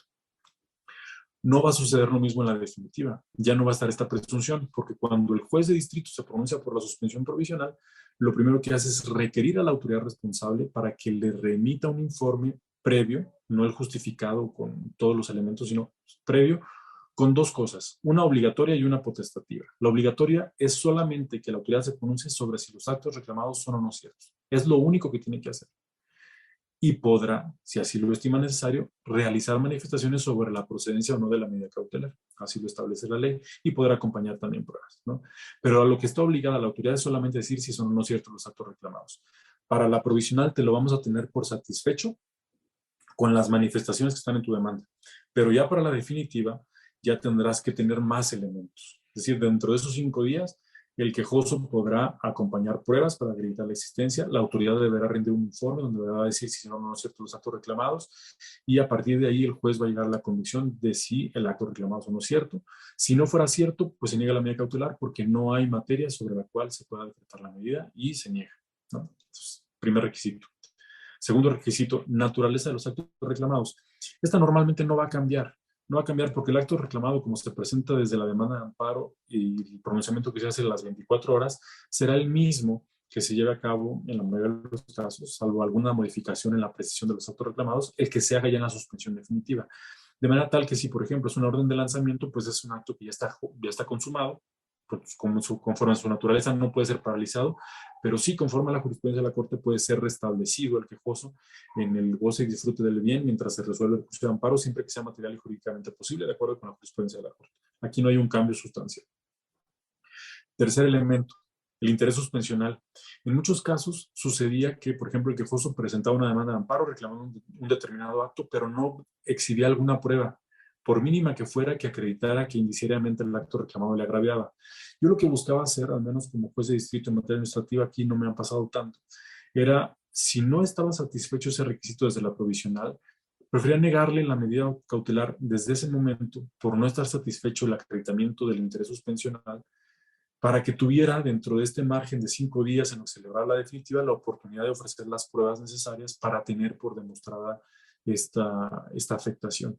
Entonces, desde luego, el estándar de prueba que vamos a requerir de una suspensión provisional va a ser muy menor. Hasta a veces con una copia simple bastaría, siempre y cuando genere convicción, pero ya en la definitiva, ya con los elementos que se cuentan, podría requerirse un estándar de prueba mayor, ¿no? Y desde luego para la audiencia constitucional, ya en el juicio de amparo en lo principal, pues el acto reclamado deberá, el interés jurídico, ya no el interés suspensional, el interés jurídico debe demostrarse plenamente, ¿no? Igual el interés legítimo ya debe estar plenamente acreditado, no ya con un grado de prueba muy robusto, a diferencia del que se requeriría tratándose de medidas cautelares. Luego, el análisis de la apariencia del buen derecho, de manera paralela con el orden público y el interés social. Pues nosotros normalmente tenemos ciertos elementos con los que contamos al momento de pronunciarnos sobre la suspensión provisional. Tratándose de una ley, pues es muy fácil ya hacer este pronunciamiento, pero ya en actos concretos es un poco más difícil. Entonces aquí, por ejemplo, una vez que nosotros admitimos la demanda, nos pronunciamos sobre la suspensión provisional y le damos a la autoridad ya intervención en el incidente para que en el plazo de 5 días exhiba las pruebas y manifestaciones, etcétera. Si la autoridad tendrá que decir, eso no es cierto el acto reclamado, y aquí la autoridad puede decir, es improcedente o aquí están las constancias, aportar elementos también para que el juez pueda hacer esta valoración de la apariencia del buen derecho y poder concluir que un acto reclamado puede o no ser inconstitucional. Entonces, esto es relevante porque sí puede variar la apreciación que tengamos dentro de las 24 horas que recibimos la demanda a la apreciación ya que tengamos dentro de los 5 días con los elementos que ya no solamente aportó el quejoso, sino también los que aportó la autoridad y en los casos en que así exista un tercero interesado que hubiera ya comparecido al incidente de suspensión. Entonces, esto puede eventualmente variar, ¿no? Y les decía yo que también el tema de más adelante las garantías, cuando la suspensión esta debe surtir sus efectos desde luego, así lo dice la ley. Y cuando se refiere a desde luego es desde el momento en que la suspensión se dicta. En el momento en que el juez plasma la firma en el auto de suspensión, en ese momento la suspensión ya está surtiendo sus plenos efectos, independientemente de que no esté notificada. Si no se ha notificado a la autoridad responsable, no quiere decir que la suspensión no surta efectos. Aquí lo único que sucede es que si la autoridad incumple, se le revela se releva de la responsabilidad que podría derivar del incumplimiento de la suspensión. Pero los actos emitidos una vez que el juez firma la suspensión y entre que se notifica a la autoridad responsable, deben quedar sin efectos. La suspensión surte sus efectos de inmediato, independientemente de que haya sido notificada o no. Si la autoridad la notificas, le dices que está suspendido y lo ejecuta, bueno, ya aquí ya se generan responsabilidades. Pero si se genera en este primer espacio, la suspensión, como surte efectos, no es los actos son inválidos, los actos emitidos en esta etapa, y deberá la autoridad desde luego cumplir una vez que se haya ya notificado de la medida cautelar. La suspensión provisional tiene una vida específica desde que se emite, dentro de las 24 horas siguientes a que se recibe la demanda, y hasta que se dicta la suspensión, lo relativo a la suspensión definitiva. La suspensión definitiva tiene una vida específica desde que se dicta y hasta que causa ejecutoria la sentencia que se dicta en un juicio de amparo en lo principal. Es decir, si lo que busca, como les decía al inicio de esta charla, lo que busca la suspensión es asegurar la eficacia de la sentencia de amparo que se va a dictar, entonces, precisamente, la vida de la suspensión debe tener lugar desde que se recibe la demanda, por las 24 horas siguientes, y hasta que se dicta la sentencia. Una vez que se dicta la sentencia ejecutoriada, la suspensión ya ha dejado de surtir sus efectos por la sola ejecutoriedad de la sentencia. Una vez que la sentencia ya está firme, ya no tiene sentido la suspensión porque justamente lo que buscaba la suspensión era asegurar que esta sentencia pudiera materializarse. De hecho, si por ejemplo se considera el amparo al quejoso, el amparo abarcaría no solamente los actos subsecuentes a la sentencia, sino desde que se decretó la medida cautelar, precisamente porque a partir de ahí se reconoce el derecho del quejoso a que el acto reclamado no le haya sido, no se haya ejecutado en su perjuicio, ¿no? Por aquí vi rápidamente una pregunta en el sentido de cuánto dura un juicio de amparo. Las estadísticas de la Corte han demostrado que un promedio de 6 meses. En una primera instancia, tramitado en el juzgado de distrito, 3 meses, y en una segunda instancia, ya una vez que se va a un tribunal colegiado, en los casos en los que se interponga el recurso de revisión contra la sentencia definitiva, otros 3 meses. Entonces, normalmente, y de acuerdo con un tema estadístico, o sea, no habrá que atender a cada caso concreto, pero aproximadamente unos 6 meses. Durante estos 6 meses, como un caso genérico, es que debemos analizar que la suspensión va a paralizar un acto, restablecer provisionalmente un derecho mientras se decide el juicio de amparo, ya en definitiva, ¿no? Ahora, en este espacio, entre que se dicta la suspensión provisional y que se dicta la suspensión definitiva, les decía que el quejoso ofrece algunas pruebas y que el estándar de prueba en uno y en otro caso es menor. Incluso podríamos decir que hay un estándar de prueba para la suspensión provisional, uno para la suspensión definitiva y uno para el juicio de amparo, ya no principal, donde ya todas las pretensiones deben demostrarse plenamente y ya no inferirse con base en presunciones, como lo hacemos, por ejemplo, respecto de la certeza de los actos reclamados al momento de pronunciarnos por la provisional. Entonces, son diferentes fases. En la audiencia incidental se pueden recibir pruebas que haya aportado la parte quejosa, que pueda haber aportado la autoridad responsable y que pueda aportar el tercero interesado. Pero debido a si el juicio de amparo es un juicio sumario, debido a la sumarísima tramitación de esta suspensión definitiva, las reglas probatorias son distintas. No son admisibles las mismas pruebas que serían aplicables para el juicio de amparo en lo principal, ni tampoco los plazos ni el desahogo respectivo. Esto de conformidad con el artículo 143. En el incidente de suspensión solamente se pueden ofrecer la documental y la inspección ocular, nada más. No hay prueba pericial. Y excepcionalmente, solamente cuando se trata de los actos que están previstos en el artículo 126 y 15 de la ley de amparo, que son estos prohibidos por el artículo 22 constitucional, que están previstos en la ley de amparo, puede excepcionalmente recibirse la prueba de testimonial. Pero recordemos que en estos casos las suspensiones de oficio y de plano, entonces, pues propiamente no sería en materia de la audiencia incidental. Entonces, es muy acotada la posibilidad probatoria en estos casos, ¿no? Entonces, no está sujeta a las mismas reglas, no está sujeta a los mismos, la misma temporalidad. Aquí habría que ofrecer las pruebas el día de la audiencia incidental. Y esto implicaría que pues el plazo de ofrecimiento y desahogo de pruebas sea distinto. Y pues no puede desahogarse una pericial, etcétera, porque eso desde luego ya es materia del fondo del asunto.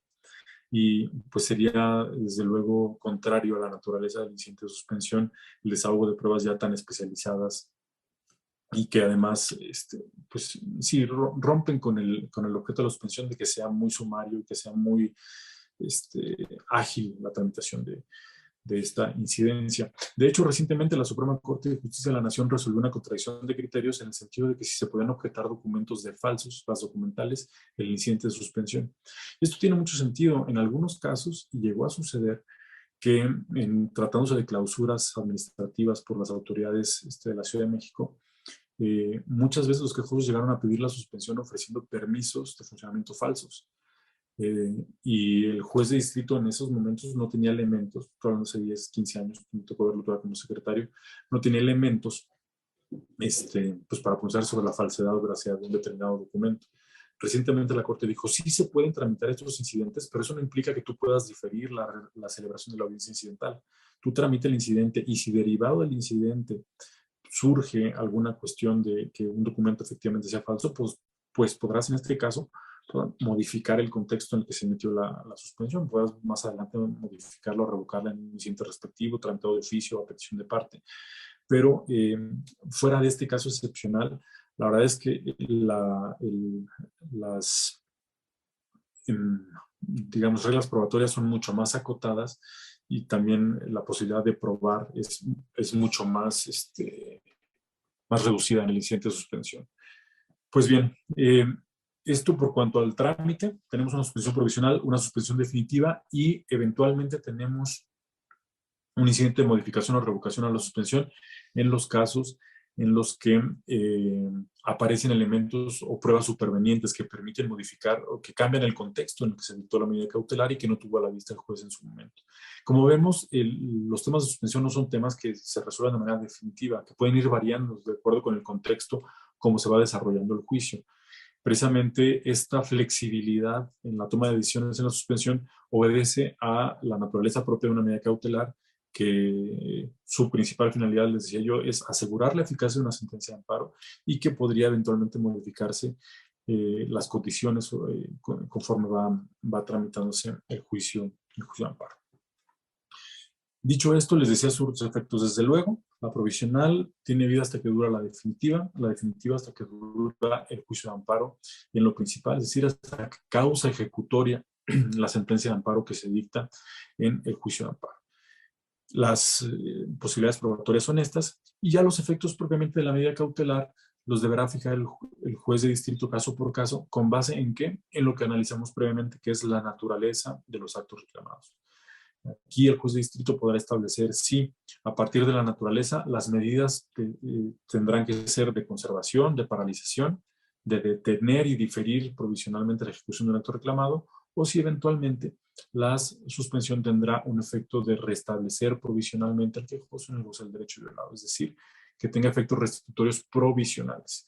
Decía yo que la regla general que extraemos de la jurisprudencia, tanto de la primera como de la segunda sala, es que los efectos restitutorios son provisionales y no definitivos, y que sí habrá casos en los que, desde mi punto de vista, puede y debe tener efectos definitivos, atendiendo las particularidades del caso concreto, que son los menos.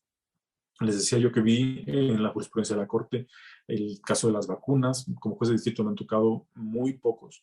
Tuvimos un asunto hace ya algunos años en el juzgado de distrito en materia administrativa, donde el acto reclamado era la negativa de permitir a una persona que tenía un tumor cancerígeno en la parte posterior de la cabeza la importación de medicamentos a base de cannabidiol, de CBD.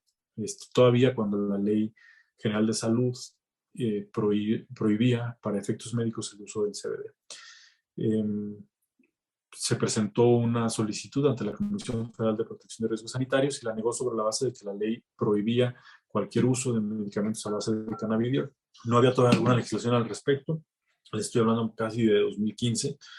Y nosotros concedimos la suspensión para efecto de que se le permitiera a la quejosa la importación de los medicamentos mientras se resolvía el juicio de amparo en lo principal. Mucho de lo que se alegaba aquí era que estos efectos eran pues restitutorios ya definitivos, porque pues ya se quitaba el velo, digamos, que estaba previsto en la ley para poder llevar a cabo la importación de estos medicamentos. Lo que yo dije es que no, que la suspensión o la restitución era provisional, porque se le permitía importar los medicamentos necesarios para 6 meses, que era lo que podía eventualmente durar el juicio, y que más adelante, si el amparo podía eventualmente ya tener razón, hicimos también un análisis de la apariencia del buen derecho, el amparo reconocería el derecho no solamente a recibir los medicamentos que fueran necesarios durante la tramitación del juicio, sino que los pudiera importar en lo subsecuente. Y de hecho, en este caso, por ejemplo, el CBD, de acuerdo con lo que investigamos en aquel entonces, pues el único efecto que tenía no era otro más que mitigar el dolor. No había manera de que el CBD fuera a curar el cáncer. Y de hecho, este juicio tampoco es en materia porque la quejosa murió durante la tramitación del juicio, y los medicamentos que le habían recetado eran única y exclusivamente para efecto de mitigar el dolor. Lo que hace el CBD, de acuerdo con las investigaciones que habíamos leído en aquel entonces y que seguramente ya están mucho más sólidas, era que de alguna manera pues mitigaba o suspendía o desconectaba los neurotransmisores que estaban asociados al dolor bajo ciertas condiciones. Entonces nosotros consideramos procedente la medida cautelar y estos fueron los efectos que le pusimos. Y bueno, les mencionaba que hay muchos casos en los que el otorgamiento de la suspensión puede afectar al interés fiscal, es decir, que el fisco no pueda recuperar ciertas cantidades debido precisamente a que pues se van a paralizar los actos del procedimiento administrativo de ejecución. En este caso sí se puede paralizar, pero lo que pide la ley de amparo, el artículo 135, es que tú garantices el interés fiscal, de manera tal que durante el trámite del juicio de amparo se suspenda la ejecución, pero que si al final tú no logras obtener una sentencia favorable, ya el fisco puede hacer efectiva esa garantía de manera automática sin necesidad de que lleve un trámite adicional. Y tratándose de la existencia de un tercero interesado, se debe garantizar los daños y perjuicios que se pueden ocasionar al tercero interesado. Daño es el menoscabo en el patrimonio, la afectación que sufre una persona, y el perjuicio es precisamente esa afectación de lo que pudiera producir una determinada cantidad en el transcurso del tiempo, ¿no? Entonces, entendiendo o trayendo del concepto civil lo que se entiende por daño y lo que se entiende por perjuicio, está acotada la definición ahorita, porque lo estoy construyendo sobre la base de esta exposición, pero el juez puede fijar discrecionalmente una garantía. ¿Una garantía para qué? Si el quejoso no obtiene una sentencia favorable al final del juicio, el tercero interesado pueda eventualmente presentar un incidente de daños y perjuicios. Es decir, el que le hubieras otorgado la suspensión, por ejemplo, para que me entregara un bien inmueble, me produjo una afectación de recibir en mi patrimonio, un daño en mi patrimonio y una afectación de poder recibir rentas durante 6 meses a razón de 10,000 pesos mensuales. Entonces yo vengo a presentar un incidente de daños y perjuicios y te acredito que el daño y el perjuicio derivado de la paralización de este acto reclamado fue de 60,000 pesos. Entonces este incidente se abrirá para que se puedan ofrecer las pruebas necesarias y, de ser procedente, se resarcirá de los daños y perjuicios que la medida cautelar hubiera producido al quejoso durante la vida, durante la tramitación del juicio de amparo, hasta en tanto causó ejecutoria, y se dictó una sentencia que naturalmente no fue favorable a los intereses de la parte quejosa. ¿De acuerdo? Muchas gracias. Hasta pronto. La Corte presentó la clase magistral Suspensión del acto reclamado, tipos, procedencia y requisitos, trámite, pruebas, efectos, impartida por el juez Juan Pablo Gómez Fierro. La Corte contigo.